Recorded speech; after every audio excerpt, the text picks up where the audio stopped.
Small business is about courage, risk-taking, independence, and we small business owners are survivors. Everybody has an idea for a business, but how do you take that idea from mind to market? This is the place to learn. Small Business School with Hattie Bryant. It's a new kind of school. Together we'll learn about business from the inside out, from the people who've done it. We'll meet the men and women who are today's pioneers and quiet heroes. Their lives are the textbooks. Our classroom is the world.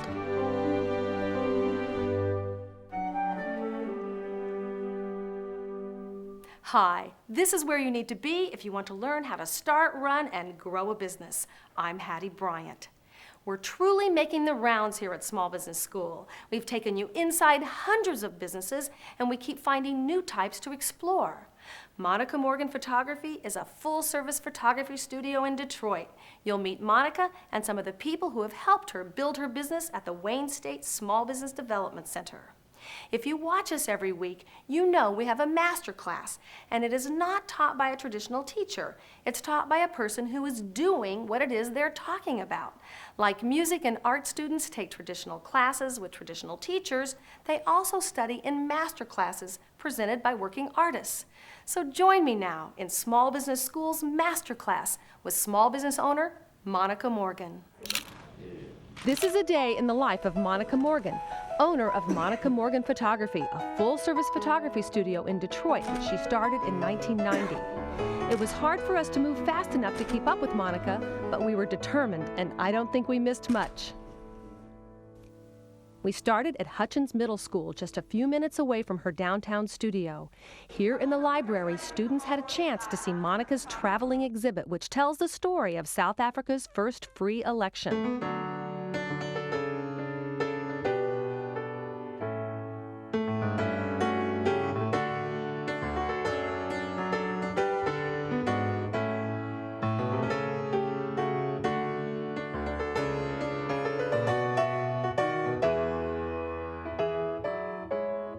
I tried to get some sponsors to send me to the elections, but I couldn't find anyone. So what I did was take a loan out. I hopped on a plane by myself and went to South Africa. You had this dream to go to South Africa, to be there for the first election, but you didn't have the cash. Right. It wasn't planned. It was about a month before the elections were supposed to occur. And some friends or some colleagues said, "Are you going to South Africa?" And I was like, "No, I'm not going to South Africa. That's not in the plan." And one day, I kept thinking about it as the day got closer and closer. I was having lunch, and Dr. Omar said to me, she said, "Well, just say you choose not to go, because if you really wanted to, you get there." And I thought about it. I mean, I charge a lot of things. I charged an airline ticket. I went to a bank and got a loan, hopped on a plane and went over there. And after that, I refused to allow anyone else to control my destiny. What happened, the photographs became a part of an exhibit, and a major corporation sponsored the exhibit. The money that I got from that exhibit, Harold and I talked about it. He said, put it in a trip fund. And that way, anytime you need to go somewhere, you can go into that fund, get the money, and go. And it's worked. It has worked. I have not touched the money. Luckily, the trips have been coming in from clients, and they're paying for it. But in the event that they don't, I'm prepared to do it myself. This is like us building a spec house or something if you're a contractor, meaning you had no customer for those pictures. Right. You had no money to go get the pictures, and that's an expensive trip. How much is a plane ticket to South Africa? $1,500. $1,500, and you were there for a couple of weeks? I was there for almost a month. You were there, so which meant you gave up all the work that Right. you had here. I put the business kind of like on part-time, because I had someone working in the office, but I didn't have a lot of other photographers that I could rely on then. So I just had someone maintain the office, and I took a chance. And what a privilege for the students at Hutchins Middle School to see this, to be a part of this history. The school principal, Dr. Stanley Walden, tells us local business is involved with students at Hutchins. And we are delighted to have Monica here today as a small business owner, not only to talk with kids, but to show them the exhibit. But all of a sudden, I heard this loud noise, and then a succession of noises. And this woman turned to look, and so did this young man. After they looked up into the sky, and we realized no one was shooting at us after we had taken cover, they went right back to registering the vote. because bombs and bloodshed have become a way of life. They died for a right that many people here take for granted. So these are the photographs that occurred as a result of the bombing here. This particular picture was the front page of the Detroit News here, and it went all over the world. This is a woman who was actually searching for her child moments after the bomb had gone off. Monica's exhibit has corporate sponsorship and is a reminder of how important business can be to schools. The bombing here. Small business is welcome in this school from the time we open in August through June, just either to work one-on-one or to talk with an entire class to explain the business. Maybe provide an opportunity that we can take the class to the business. Sure. Because students do not always make a strong connection or the link between education and a career. So we need And to teach that's a bridge that can be gapped. Next on Monica's agenda came a press conference at a downtown hotel. And then following that, both Joe and I will be available along with our team to respond to any questions that you might have. Monica is a mentor to several young people, and today, one of her students shoots pictures too.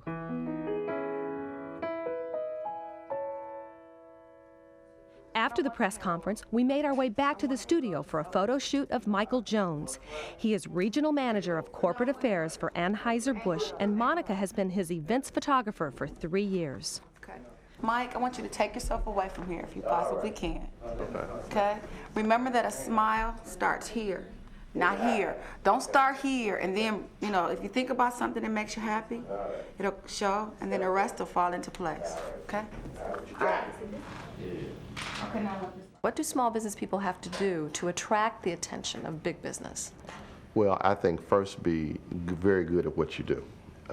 Be dependable and proficient and get the job done. I think that as large companies look to contain their costs, also look to be flexible in the way they meet objectives. It's easier to work sometimes with small businesses. And most large companies, I know Anheuser-Busch is committed to diversity in the economic marketplace, so we have a corporate policy of trying to encourage as much activity as we can with smaller businesses. A lot of our suppliers throughout our breweries are small businesses. What advice would you give someone who would like to do business with a big company? I think what you almost have to do is like anything else in life. You have to work real hard and then be lucky. That bottom line, I think as you try to take care of the business that's in front of you and you do a good job of that, then referral, word of mouth is the best advertisement. So eventually you come to be to the notice of people in larger companies who have a need that they need to have met. So I don't think you can say, well, look, I like to have General Motors or Anheuser-Busch as a client. I think what you do is what Monica Morgan has done. That is, I'm going to be the best photographer in the Detroit area. And to the extent that I'm that, then an Anheuser-Busch or Detroit Edison or anybody else in this area will seek you out. What makes Monica so good at what she does? What causes people to hire her instead of someone else? I have a dream, and the dream is to be the best that I could be in whatever I choose to be. And so I'm just driven. And sometimes I don't understand other people who are not driven. And it's not that it's wrong because they're not driven, because I know everyone is different. But for me, I've always been one to just be on the track, ready to go, ready to move forward. What's important is to act as if you belong. When I first started out, I crashed many events. And if you act as if you belong, no one else can tell you that you don't belong. I remember there was a reception going on at Manoogian Mansion, and Mayor Young was mayor at that time. I went to the door, knocked on the door, and I said, I'd like to come in. So security looked at me and they said, well, are you on the list? I said, no, but I'm sure I'm welcome. Please let the mayor know that I'm here. And I knew that Mayor Young, being as outspoken as he was, that I possibly could get kicked out. But it was a chance I was willing to take. So the security walked in to ask the mayor, and all of a sudden, they let me in. They let me in so that I could pull out like one of the mayor's assistants to say it was okay for me to be there. I dropped my earring, and Mayor Young picked the earring up, and I looked at the security like, see? So he said, okay, you belong. But that's because he had seen me taking a lot of photographs, and I guess he felt it was okay. A lot of times, being a photographer, we get branded. People think we just show up in blue jeans and that's it. But sometimes it's important to kind of dress for the occasion so that you're not real noticed. I wear black a lot because I think it's not going to stand out so much. But I also wear black in the sense where, I walk with authority. There were many teachers who played a part. I'd hate to name any because there were so many who were helpful to me throughout the years. But the main person that has been extremely instrumental in shaping me has been my grandmother. She's 85 years old, and she's my best friend. She's always been there in my corner. She's always been one to tell me when I've done right, when I've done wrong, to always encourage me. I've had a lot of different professions. I've been in public relations for the Detroit Public Schools. I worked with Domino's Pizza in public relations. And I worked very, very hard. And I noticed that I made a lot of accomplishments working for other people. And I said, well, if I work this hard for someone else, I can do the same thing for myself and even work harder. And as a result of a job that I had lastly, right before I opened my own business, there were a lot of negative things that happened that it made me know for sure that I never wanted to work for anyone else unless I chose to. When you decided to leave a job and start a business, why this? Well, I was taking photographs on the side. I was writing for a local newspaper, the Michigan Chronicle. I was writing a column and taking photographs. And That was while you had a job? Yes, yes. All right. That was something I did in the evenings. And you had fun doing I that? had fun. I went out, I met people, I went to all the events, presidential dinners, all kinds of receptions, and I met people. And what would happen, people would ask for copies of their photographs. So I said, wait a minute, maybe I can do this. And the interesting thing is that when I first started working with the Michigan Chronicle, they would not pay for my articles because I was really a writer. That was what I enjoyed doing. But they would pay for the pictures. So I said, wait, maybe this is what I need to do. Monica's father has never been part of her life, and her mother died when Monica was 19. But her talent attracted the attention of Harold Robinson. Give me your eyes right here. Down a little bit, right? He's been a professional photographer for 50 years, the first black photographer hired by a newspaper in the state of Michigan back in 1968. Just like that. Oh, yeah. Don't hold it so tight, just Okay. relax. I'm her consultant, 24 hours a day. Regardless of what city or state she's in, she'll call. If she's in a helicopter, Wait a in the air, minute. she'll call. Wait a minute, Harold. So she's going to call you and she's going to say, the sun is shining, there are two clouds, what Shall I do? f-stop? What f-stop, what speed? Well, are there people like you around for all of us? I mean, Yeah, if they're the right people. Now, I would not want to give anybody, I wouldn't want to waste my time to help somebody they don't appreciate it, don't put it to use. Monica takes every little thing and put it to good use. She's good, she's fast, she has class. See, at my age, I don't know how long I'll be here. So whatever I know, I want to pass it on to somebody going to take good use of it, take the advantage of it, and make good use of it. So Monica's the only person that I found that I felt like I could put my world into it and be happy about it. So that's what that's what I'm saying I'm doing now. Anything she wants to know, regardless of what time of day or night it is, she call me. If she need help, lighting, shooting, I'm with her. It's important to enjoy what you do for a living. And when you enjoy it, you can put more of yourself into it. That's extremely important. People say that when you own your own business, you can do what you want, you have freedom. You do have freedom, but I work 7 days a week. Even if it's not all day, there are things that I have to do. I have to check messages. I have to do some planning. I have to do soul searching. So there's always something involved in having a business. But I can do it, again, when I choose to. then when did you get to another level where you knew, I need help, I need advice? At what point did that happen? The business constantly grew. It was always growing. Someone was telling someone else. And I've had good people who have worked with me and inspired me to continue to just go out and get business. So one job led to another. Well, I'd say probably back in 1994 when I went to South Africa, that's what really caused a change because I became international then. So people wanted to hire me. She's been to Africa, she's international, and that didn't hurt. So client after client. And what happened was I wanted to be a photographer. That was what I had decided to do in 1990. But I knew that in order to stay with the business and be with it as it was growing and not let it just overcome me, that I needed to gain more skills as a businesswoman. Turning a hobby into a business takes an adjustment in thinking. Monica found the help she needed at the Wayne State University Small Business Development Center. Small Business Development Center is a one-stop shop, if you will, for entrepreneurs, people wanting to start businesses, and existing business owners, where they can go get some professional help in starting and growing a business. Ron Hall is the state director of the Michigan Small Business Development Centers.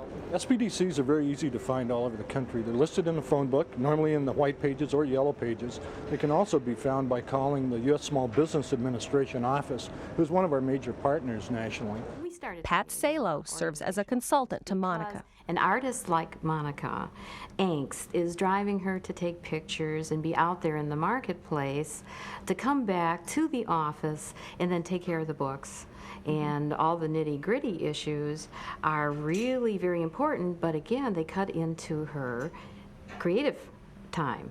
And so we had to talk about how we could eliminate some of the bottlenecks and make the systemic part of her business easier, and so that she could then be freed up to be more productive. And Pat was looking at me in amazement when I said, look, my problem is not getting business. My problem is maintaining the business. There's so many things, the taxes, the accounting, just all kinds of things that don't even involve photography. And I'm still trying to learn photography. Most small business owners are technicians. They do something very well, and it really is their passion. And Monica Morgan is a prime example of someone following their dream and their passion. Unfortunately, they cannot do everything themselves. When they first start out and volume is low, they can.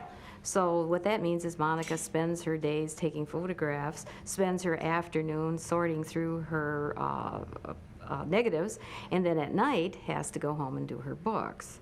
Now, that's fine, but then it gets to a point where the volume of sales increase, and then things slip by the wayside because the technician is torn between, should I go and satisfy my customer, or do I spend time at home organizing and doing the books? Now, that's where we come in, because there are methods and procedures and things that can be implemented that will free the artist and the technician like Monica to do what she really should be doing, and that's to be developing her photography. What did Pat tell you to do to solve your problem? Pat told me I had to raise my prices. I'm like, Raise. Pat, I can't raise prices. I have too much equipment. I have to pay the MasterCard.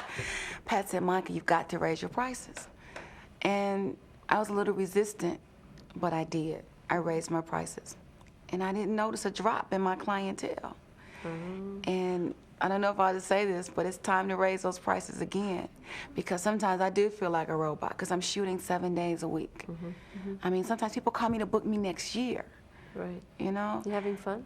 I'm having fun. I'm having fun, but sometimes it's real difficult because it's lonely being a sole proprietor. In 1996, the Small Business Development Centers of Michigan recognized Monica as one of Michigan's best small businesses. In watching Monica work, I learned much, but listening to her, I learned why she impressed me so much. I work 24 hours, 7 days a week, and you can't always expect that of other people. And as I've gotten older and I've been in business for a while, I've learned that. But I've always been a person where I've always, I always give more. I mean, I can stay up late at night to get the job done.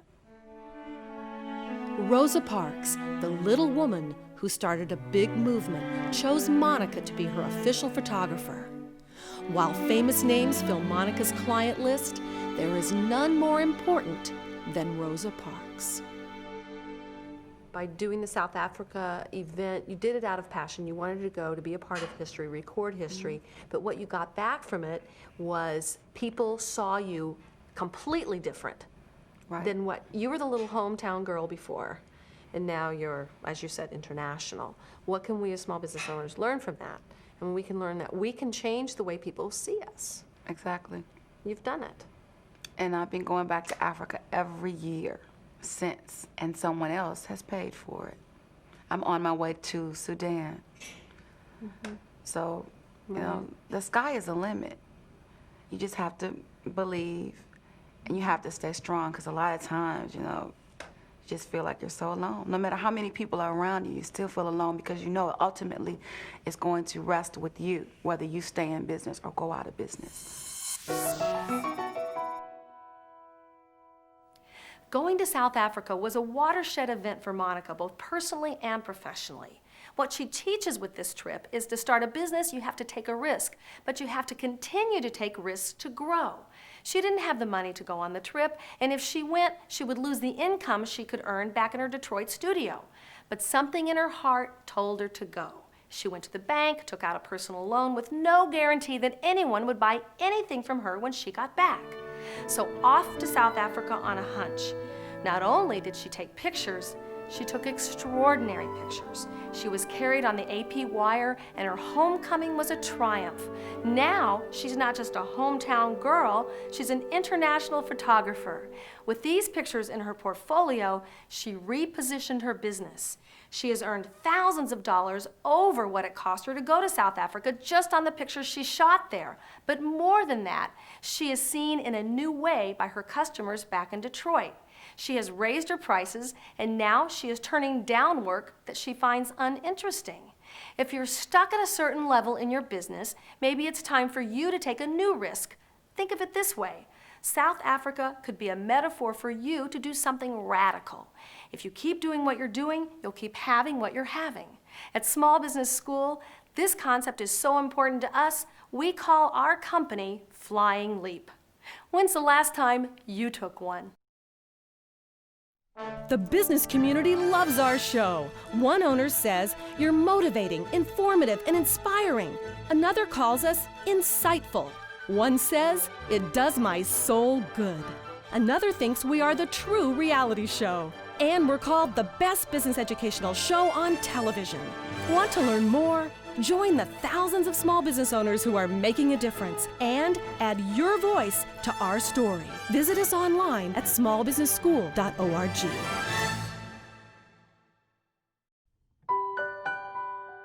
In August of 2005, Katrina brought to New Orleans the largest natural disaster in American history.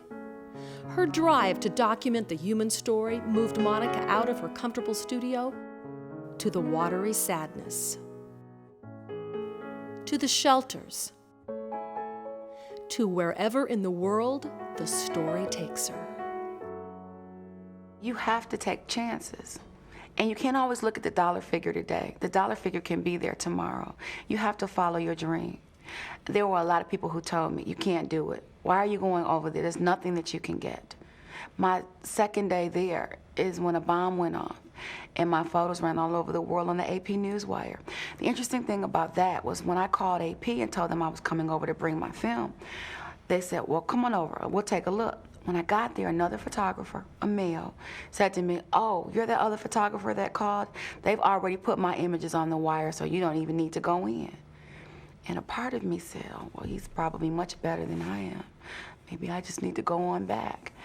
And then I said, "Wait a minute, at least I can get the film developed. I can, do that." I went inside and looked at my photos. They instantly pulled some of his off the wire and put mine on. They said my angles were better. And so that says that you can't let someone else tell you what you can or cannot do. You have to believe in yourself. And once you believe, then other people will start to believe.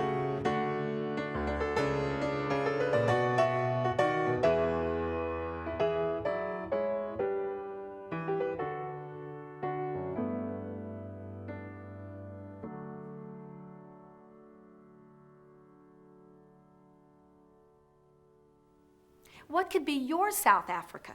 To take a growth leap, Monica had to do something dramatic. She went to South Africa, and even though there was no guarantee, the experience changed her and her business completely. She was no longer the girl down the street. She became a global presence. Her name appeared in the world's newspapers next to her extraordinary photographs. You took a leap when you started your business. Is it time to take another one to grow it? We'll see you next week.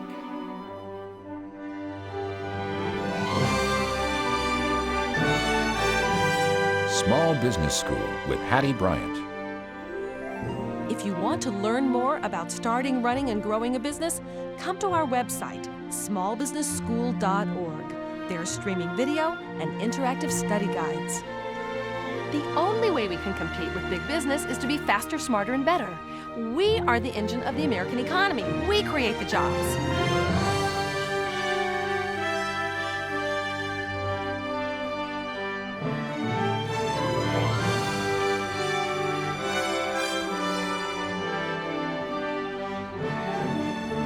Small business is about big commitment. It's about sacrifice and struggle.